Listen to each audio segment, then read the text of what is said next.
were best friends and roommates until one of them flipped and killed the other one.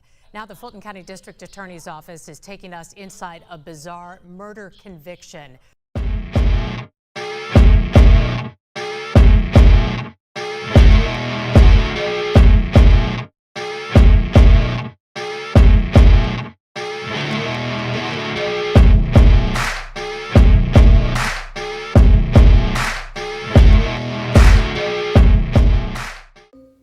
What's good, y'all? This your boy, the Black Ninja, coming back to you guys today with another one. This time is out of Atlanta. Let me ask you guys a question. Have you guys ever had one of those friends where you had to think man, they kind of crazy? You know, they'd always wanted to be around you, just acting like a weirdo. Well, this woman is one of them. Were best friends and roommates until one of them flipped and killed the other one.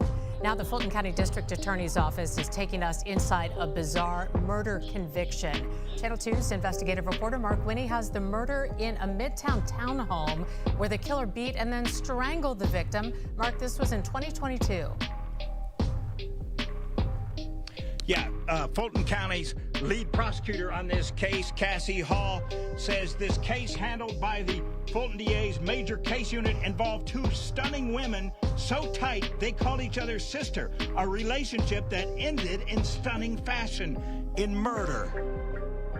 Jamaria was so fun, loving, caring, giving, just goofy, smiling all the time, just down-to-earth, loving girl. The tragic story of Mimi and Mo. Okesha Range, nicknamed Mo, was so controlling of her roommate Shamaria Mimi Fletcher, attempting to isolate her from friends and family. It was like she had a stranglehold on Mimi's life. But when Mimi broke free by scheduling a trip without Mo, an annual trip that she had missed prior years because of this defendant. Okesha Range literally strangled Ms. Fletcher at the Midtown condo where they lived, says Fulton County Chief Senior Assistant District Attorney Cassie Hall. She beat her where she had contusions all over her body from her head to her feet, and then after that, she strangled her to death. Prosecutor Hall says Ms. O'Rang suggested she and the victim had been play fighting and Mo kicked Mimi. I said, look, quit playing, and I kicked. But that Mimi was alive and talking after that, but that doesn't explain the choking. According to my client, no, it did not upset her. She did not have any issues with her going on a trip. Defense attorney Anton Rowe. Ms. Range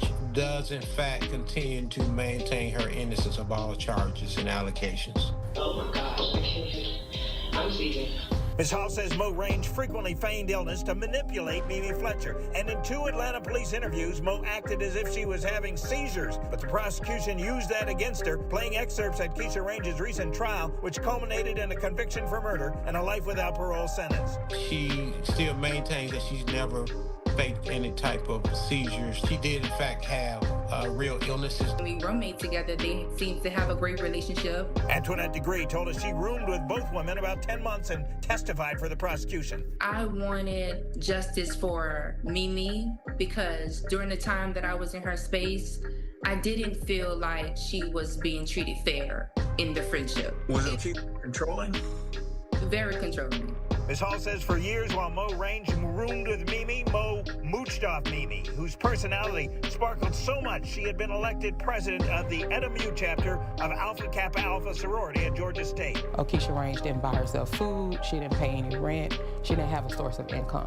Being a freeloader does not equal a murderer. But Ms. Hall says barring a successful appeal, the state of Georgia should be feeding and housing Mo for the rest of her earthly life. My client has directed me to file a motion for new trial, which indicates that she will be appealing the case. We have someone that becomes literally obsessed with a friend, and when that friend started pulling back, the only way that they could control them was to take their life. I think when you see the signs multiple times, you have to leave.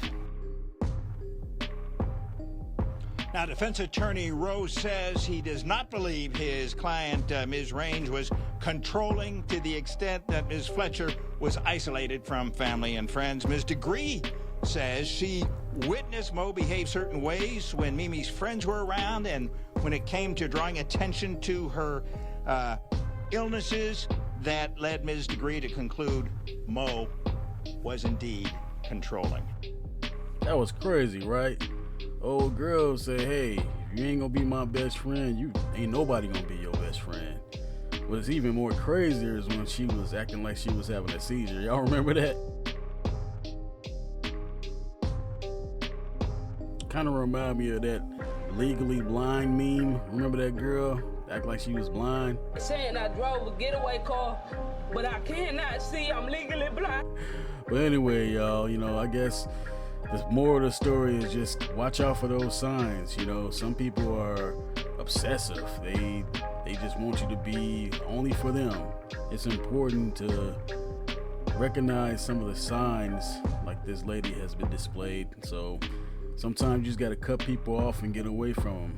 And personally, my wife and I are big proponents of the Second Amendment. Get you some protection. You know, do what you got to do. File some restraining orders and get out of there. But anyways, y'all, I would like to know what you guys think. Like, comment, and subscribe. And that's it for us for today. This your boy, the Black Ninja. Stay vigilant. We out.